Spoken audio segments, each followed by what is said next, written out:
Good morning, it's Trisha with Easy E-mini Trade. The last video I did went over support and resistance and how to plan your trade. Now let's take it a step further, and I'm going to show you how to use the volume profile to establish what areas to use as support and resistance. So that can help a lot of times if you're struggling with knowing where to be paying attention to. So let me show you how to do that. So this is ES on a 15-minute chart. You'll see the area to the right. This is the volume profile. Now, the way the volume profile works is it is going to give you the volume, but based on the price level, where typically people will put a volume indicator on the bottom of their chart, like a histogram, and it'll show you the volume per bar. Honestly, I don't find a whole lot of value in that for myself, but the volume profile here, you can see the higher concentration of volume areas are a darker color of red. So what that's telling us is that that's where a lot of volume was accumulated. And how that's helpful is right now you can see we're creating new lows of the day. But let's say it starts to trade higher.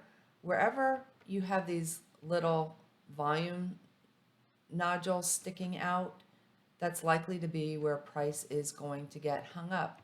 The thing about the volume profile is that it doesn't matter what size chart you put it on, a 1 minute, 5 minute, 15 minute, a tick chart, a range chart, it is going to be the same.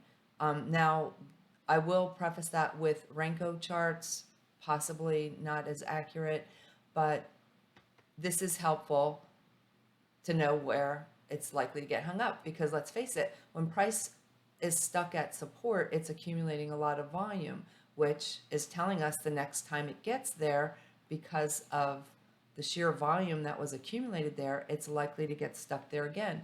If you look at yesterday, for example, you can see this really dark color red here. That's where price spent the most time yesterday, and that's where it accumulated the most volume. And so let's just say, for example, it were to trade back up there today, it would wind up getting hung up in those same areas.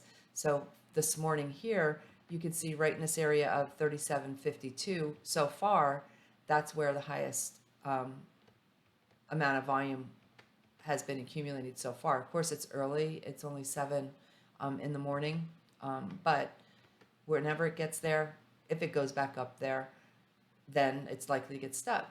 So now the question becomes, okay, well, we're at the low of the day. How do I know what the volume was below me? So now you can go to a bigger chart or look back to the last time price traded in that area.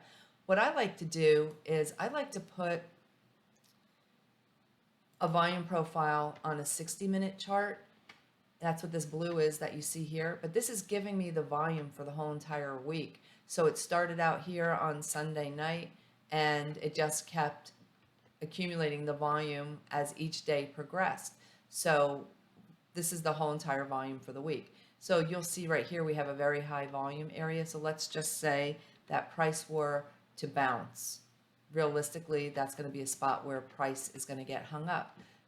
And not only that, when you have other areas of confluence agreeing with that, like for example, we have the close of yesterday in that same general area, then that's just giving you more ammo as a heads up that that's likely the area it's going to get hung up. But you can see I just drew that line there just based on that high volume node sticking out. And if you look at the areas of price here on these bars, you'll see that was a strong area of support and resistance, right? Even here very early, you can see resistance, resistance, tried to get through, it couldn't, resistance, resistance. So that's a very powerful tool that you can add into your arsenal. Now, I'm going to just draw a line where we're at here, and let's just look at the last time we were here, so what to expect under us, right? If price keeps going lower, where is it likely to get hung up? So I'm going to go back to the last time we traded in this area, and you may have to load more days on your chart. Let me just make it so I can see. So let's just go backwards here, looking around the 37.19. So we're, oh, here we go. All right, so here's that area that we just marked. I think that's it. Yep, 37.19. So that's where the low of today is so far, right around that 37.19 and change area.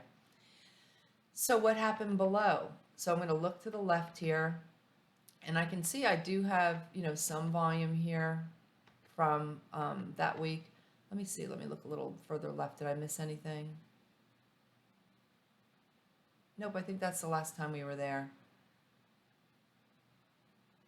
All right. So here's that area. Below us, you could see there was a close in this area here. That being, I don't know what happened to my labels on that. I have to figure that out. But that's around 37.10 area. So price moving lower, it's probably going to get hung up on that 10 area. Then if we look a little further left, what happened below that? So let's look at the week before. So this is back on around June 19th, June 20th. We already know the area of the around 37.19 and then this 37.10 vicinity. Below that, you can look back here at the previous week's volume profile, and you can see below us we've got the 3700. That was the start of another high volume area. And then right here we can see we have a pretty high volume node, and it goes from the 3725 to, I don't know what happened to my labels. It's driving me a little crazy, if I must admit, down to 3686.50. So that's going to be the next major area of support. But one thing I do want to point out is right in this area here, can you see how volume has filled this whole general area between 3700 and this area here? So realistically, whatever happens in between those two areas, price is likely going to get hung up in this general vicinity without respect of news or something moving the market, but it's likely going to get stuck in this general range here. Again, just and a guess. Obviously, we don't know until it actually happens, but because the fact is there's no openings. Now, what I mean by openings is you'll see when you look at, let's go back to the 15-minute, it'll be easier to see. You can see here on this volume profile how you have these nodes stick out, and then there's an opening, and then another node here, and then an opening, and then another node here. So generally what happens is when price is trading from one high volume area and then it goes into an area where there's not a lot of volume, it will generally be sucked down to this next high volume area and then likely to get sucked down to the next high volume area. And the same on the way up. If there's not a lot of volume accumulated, let's say we get back up to this general area of 3740, then you can see there's nothing in this little area right here, then likely it's going to get sucked up, to this 37, 47, 46 area. So you can use this to your advantage, like I said, by just drawing areas of support or resistance right where you see those high volume nodes start. And those are likely going to be the areas where price is going to get hung up. And that's going to fall in line with areas that you're likely going to mark with support and resistance. So if you do have trouble establishing those areas, start out by marking the high volume areas and then look to the left at the price bars and see if it matches up. So yeah, in this case here, you can see we've got support here, support, support, support, support, support, trades through. Now resistance, trades lower. And then you can see this general area here. If you wanted to fine tune it a little bit, you can move it to the high areas or high, low, open, close, whatever is the common denominator amongst bars. And you can do this on a 5-minute chart. You can do it on any chart. It's going to be the same, you guys. So I hope you find that information helpful. And as always, if you have any questions, shoot me an email. Have a great day, you guys.